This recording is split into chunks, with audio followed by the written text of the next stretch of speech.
Hey everyone, do you ever have a box of pasta and you're like, I wish I knew how to make homemade macaroni and cheese? I'm going to show you today, well at least I'm going to try and make it according to Kenji of the Food Lab and Serious Eats. So let's see if this works. Are you ready? Let's go. Let's go. Make, fix, grow, cook. GardenFork. So is it that simple? Can it be, well this is from the Key Food, cheddar cheese, evaporated milk, and some pasta. Let's try it, what do you think? Let's go. I'm a huge fan of macaroni and cheese, as the camera operator can attest to. Attested. And a lot of times I like the boxed macaroni and cheese, but then I'm like, maybe I could just make it myself. So, see if Kenji's works. By the way, I'll link to this book down in the show notes. It's really good. Fabulous book. And he writes at SeriousEats.com too. This is called Cava Tapi. I really like this kind. 6 ounces, so I'm going to use a scale here. I'm going to be an adult. And this goes into your pot. Then we're going to take some cold water, and we're just going to fill this till it covers. This is kind of one of the key things that Kenji did. So that's going to come up to a boil, and then more of the magic happens. I'm excited.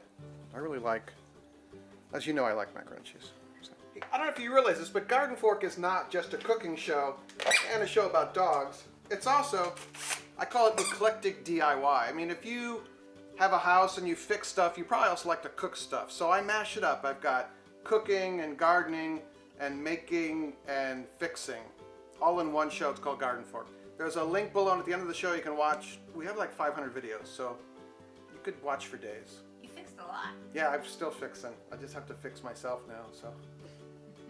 How's it going? All right, we're boiling.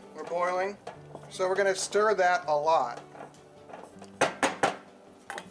So let that cook a bit. Then we're gonna take our cheese here and, Use your box cutter. well, use what you got, All right, box grater, 6 ounce. It's 666. It's 6 ounces of each thing. 6 ounces of grated cheese on your box grater. I don't know how much that is, but we'll just grate away here and see what happens.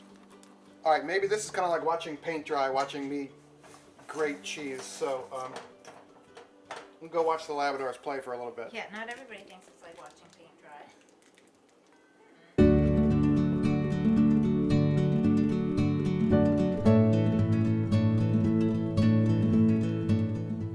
Cheese, but it's real cheese, not the cheese out of the thing. It's mac and cheese. There's got to be a lot of cheese. All right, I'm at 5 ounces. I'm almost there. Woo. My left elbow is kind of starting to burn because it's right near the You got mac and cheese elbow? thing. That's 6. Okay, 6 ounces, and you've got this much left. So you want to keep stirring this, and you want it to be just before al dente. So that means, al dente is Italian for to the tooth. And you also want it so this water is evaporating, and that's okay. So it's not above the mac and cheese anymore, Right. Or the mac. Right. Seems kind of simple. It's brilliantly simple, and that's the GardenFork thing about it is, I've never met Kenji, but he's influenced me a lot. It just kind of seems like a real down-to-earth guy, and who doesn't like macaroni and cheese? Okay, while that's cooking, we're going to measure out 6 ounces of evaporated milk. Make sure you shake the can really well before you open it. There you go. So that's a little less than a cup, 6 ounces. 8 ounces is a cup. 8 liquid ounces is a liquid cup. This, take a look. It's definitely, the water is disappearing, and we're continuing to cook and stir because we still want all the noodles cooked so we get them contact into the water. Oh, I'm excited. You didn't need to put salt or anything in there? Oh, hold on. I don't even cook. Pinch of salt while it's cooking. This is almost ready. It's perfect because it's about 18 degrees outside. We've had a cyclone bomb here on the East Coast. We got 10 inches of snow and then bitter cold. What's a bomb cyclone? I don't know, but I'll link to it in the bottom there. So this Whatever it is. is The Mac. the water. Look at that. Yeah, it looks really good. It's like just right consistency. Turn the heat down, and then we're going to add in our evaporated milk. The whole thing at once? Right, and then we want to bring that back to a boil, so I'm going to turn the heat up a little bit. Okay. Serious Eats, where Kenji writes on the web, also has a podcast that I listen to. Serious Eats podcast. It's good. Interesting people on there. So bring this up to a boil. Quality control, you know. It's great. It's like literally 1, 2, oops, and then 3. Oops. We're very close to the end here. Oh, I forgot an ingredient I want to put in. But the base mac and cheese, sometimes I'll just throw in frozen broccoli or frozen peas. Kind of makes me think it's a little healthier that way. Huh. But no, I love peas with macaroni and cheese or broccoli. It just kind of maybe tries to level out the health playing field a little bit, you know. Boiling, add our cheese.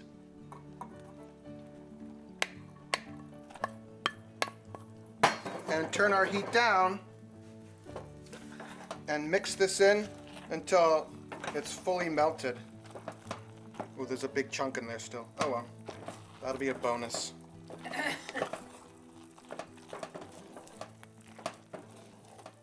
Oh, that is a big chunk. Did you I see saw that big it. chunk? Yeah. But turn down your heat. Smells great. Smells like mac and cheese. Has a nice cheesy sauce with a...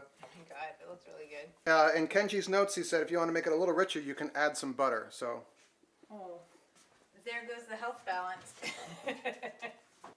why not a knob of butter, you know?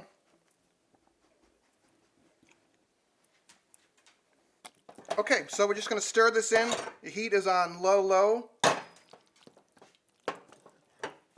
See, the beauty of this is that you're using the water to almost cook the pasta all the way.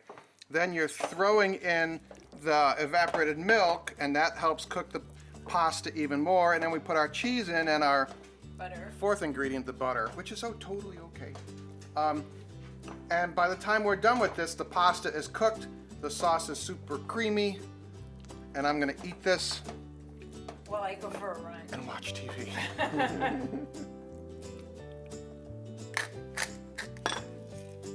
And then, I love a little mustard. What kind of mustard is that?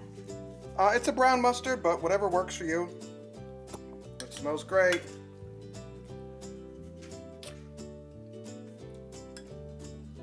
Oh, wow. Oh, wow, butter and cheese. This tastes like they have it at the restaurant. You know, the mac and cheese in the restaurant is always like better than the stuff out of the box. So, that's great. This is like 10 minutes to make, right? So we did it. Bing, bang, boom. Just remember 666.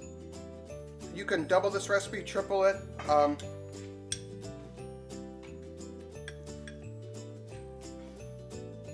So you can do this. I did it. You can do it. There should be some more videos here of some cooking and DIY stuff.